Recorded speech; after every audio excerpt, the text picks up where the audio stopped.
Is your anxiety getting in the way of your daily functioning? Alright, I'd like to welcome every self-healer to this channel. Today, we are continuing our healing from anxiety.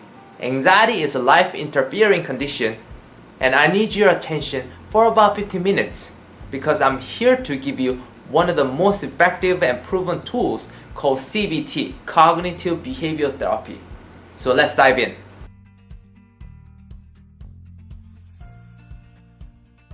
Hello everyone, my name is Hong Jeong. I'm a psychotherapist based in Los Angeles, California. Welcome back and welcome to newcomers. It is our virtual therapy session 5, how to deal with our anxiety. And this is our last session. So we're putting it all together using CBT, Cognitive Behavioral Therapy. As you went through your own healing process, you might realize that healing is not a linear process. That means we take 3 steps forward and 2 steps backward. So there's a back and forth movements. So I encourage you to go back to our previous sessions and keep doing what works for you. Healing is not moving from point A to point B.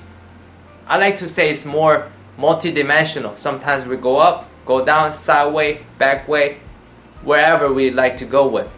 So it's like finding your awareness within yourself. And of course, it's an ongoing process because there is always challenge in every phase in our life.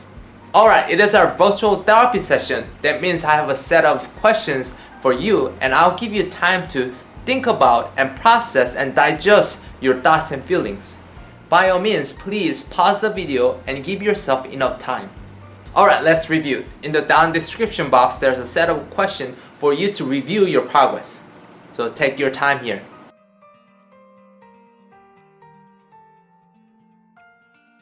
In our previous sessions, we touched base on CBT, Cognitive Behavioral Therapy. Our behavior affects our thoughts and feelings and vice versa. So I like to borrow one of the CBT skills called behavior activations in order to put together all the skills that we talked about in our previous sessions. Mental health is also behavior health. When we go through anxiety, we often engaging in certain behaviors such as avoiding the certain people or social situations, over-planning, acting aggressively, and so on and so forth. Again, it is important to notice significant or subtle changes in our behaviors while we're noticing physical and emotional state. To explain further, our mind has 2 modes, being mode and doing mode. We use doing mode to achieve goals or complete tasks such as making a to-do list, paying your bills, working on your project, attending your appointments, so on and so forth. Whereas being mode help us live in the moment and focus on here and now. Through evolutionary period, our brain has developed to problem solve and process information. So we have a mastery over doing mode. And a lot of us not very good at being mode, just being in the moment.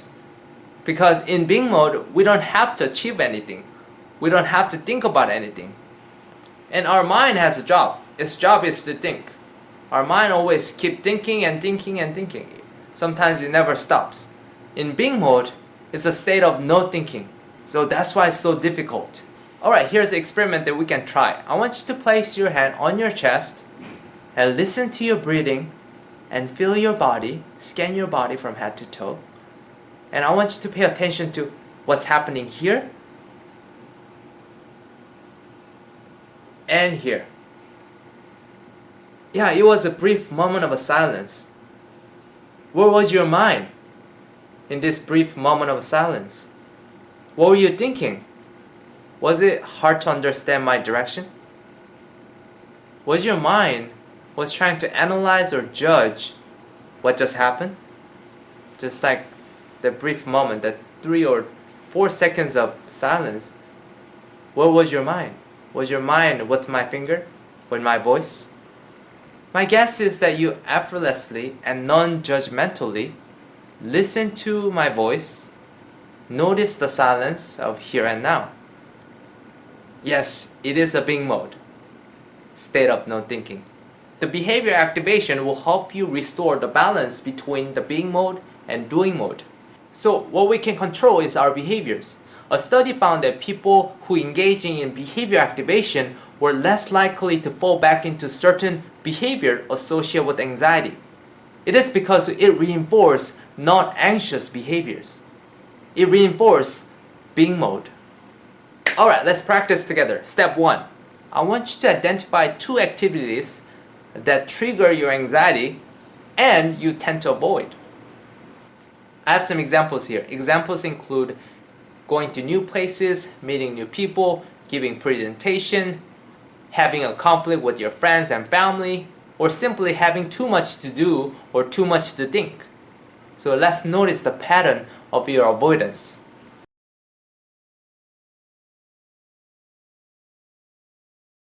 The next step is I want you to come up with the 2 mindless activities that you enjoy. So again, here we are practicing being mode. The purpose of mindless activities is to live in the moment, being in the here and now.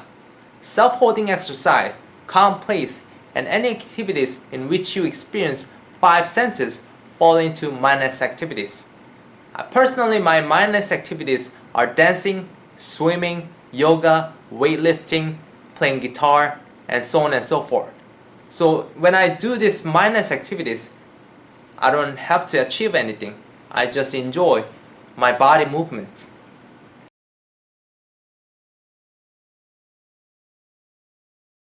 Step 3. I want you to identify 2 activities that you want to take care of and help you get closer to your goals. Here we are practicing doing mode. What can you do to move strategically from point A to point B? If your goal is to get promoted or make more money, what activities can you engage to gain skills or knowledge so you can get closer to your goals? For example, I want to have more subscribers on my YouTube channel. So the activities that I engage on a regular basis are writing at least 3 video ideas a day and meeting with my consultants once a month and learning video editing skills, and list goes on.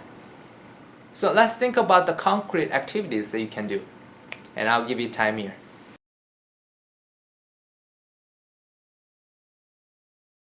And then develop a daily schedule for your activities. I encourage to make your own behavior activation schedule very time sensitive, which means instead of saying, I'm going to exercise today, you can say, I'm going to run for 20 minutes at 2 p.m. and weightlift for 20 minutes at 2:30. Does this make sense? And it is essential to monitor your anxiety. So before and after activities, whatever that you're doing, I want you to monitor the intensity of your anxiety on a scale of 0 to 10. 0 being neutral, physically and emotionally, 10 being the most intense, both physically and emotionally. And let's think about why you're doing what you're doing. And we want to identify 3 positive reinforcements here, because these behaviors will get you somewhere and we want to have tangible outcomes. Examples of positive reinforcement could be less anxiety, less panic attack, better work performance, positive attitude, improved relationship with your friends and families and loved ones. The list goes on.